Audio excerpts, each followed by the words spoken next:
I've been saying around the world today, and to help us do that, we have Florence Wilmoth with us. Hello, Flo. Obviously, a lot of attention today on these new tensions in Ukraine. That's right. On the front page of the Wall Street Journal today, there's a photo of those scuffles that broke out in the Ukrainian parliament yesterday between communist lawmakers who had supported the ousted president Viktor Yanukovych and lawmakers from the far-right Nationalist Party. Now, the Wall Street Journal says all this comes as Ukraine is moving to assert control. Yesterday, we saw that Ukrainian police had regained control of government buildings that had been occupied by pro-Russian protesters. A lot of international papers, Flo, are actually saying history could be repeating itself. That's right. If we take a look at the editorial in the Wall Street Journal today, they say that Vladimir Putin is back on the offensive. Russia is following a Crimea script in eastern Ukraine. And this time, Western and European diplomats should not claim to be surprised, says the Wall Street Journal. What's clear is the ball is in their court. If we take a look at a cartoon in China Daily today, you can see the West there playing chess with Vladimir Putin. He's put a kind of time bomb in their part of the chessboard there. And, well, it's their move now, says China Daily. All right, let's move on to Indonesia with the vote to elect representatives in national and local parliaments. That's right. It's on the front page of the Jakarta Post. You can see a photo of ballot boxes being loaded in Jakarta, and the title there says, "Calls Mount for Fair Elections." A lot of international papers are focusing on these elections. The Australian, for instance, points out that Indonesia is among the so-called Fragile Five, with Brazil, India, South Africa, and Turkey.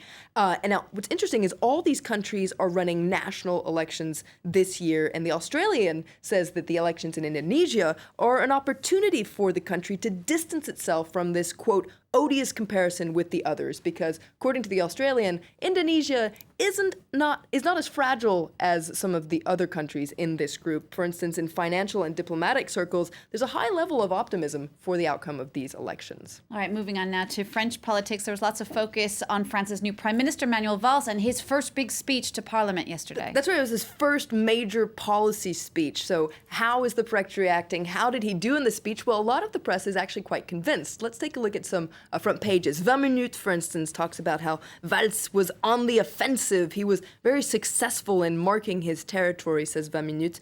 Aujourd'hui en France points out there's a clear change in tone. This is a real turning point in Hollande's presidency, says Le Parisien aujourd'hui en France. And L'Opinion, the pro-business paper, goes even further, says that Valls managed to erase 2 years of his predecessor, Jean-Marc Ayrault. All right. Well, some papers obviously weren't as convinced, I guess. Well, yeah, unsurprisingly, the right-leaning press. Let's take a look at Le Figaro. It points out that even though this was all about Valls, you shouldn't be mistaken. It was Hollande pulling the strings here. Valls was just a mouthpiece for the president.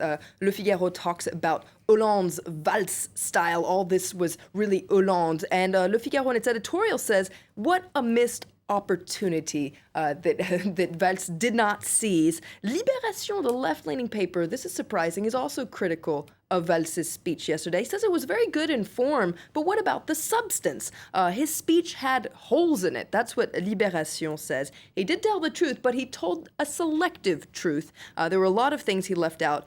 He sugarcoated a bunch of things, basically. All right, finally, the French press is also focused on something a bit unusual here last night. During an evening broadcast, live TV news, there was an interruption in the midst of it all. Tell us. That's right. Now, David Pujadas, he's the anchor for the 8 o'clock news bulletin on France 2, so the national broadcaster. And last night, his bulletin was interrupted by intermittent du spectacle. That's a very specific category. It's basically artists and technicians that work in the cultural world, whether it's cinema, theater, music, and broadcasting. Now, they benefit from a very protective status here in France, a very privileged status that critics say costs the state a lot of money. And there are rumors that that status could be scrapped as the government tries to cut public spending. So that's why they stormed his set in protest. Now, one of the anchors, not the anchor, sorry, the editors-in-chief for the show defended their decision to cancel the show altogether. He said that if they gave in to pressure from that group, this would set a precedent. But Le Monde points out that David Pujadas' set had already been stormed by Intermittent back in 2003, and at that time, he had let one of their representatives defend themselves live on air for 2 minutes, but obviously he didn't do the same thing this time around. Interesting stuff. All right, thanks so much for that, Florence Wilmoth, and thanks to you for watching France 24. Sports news now.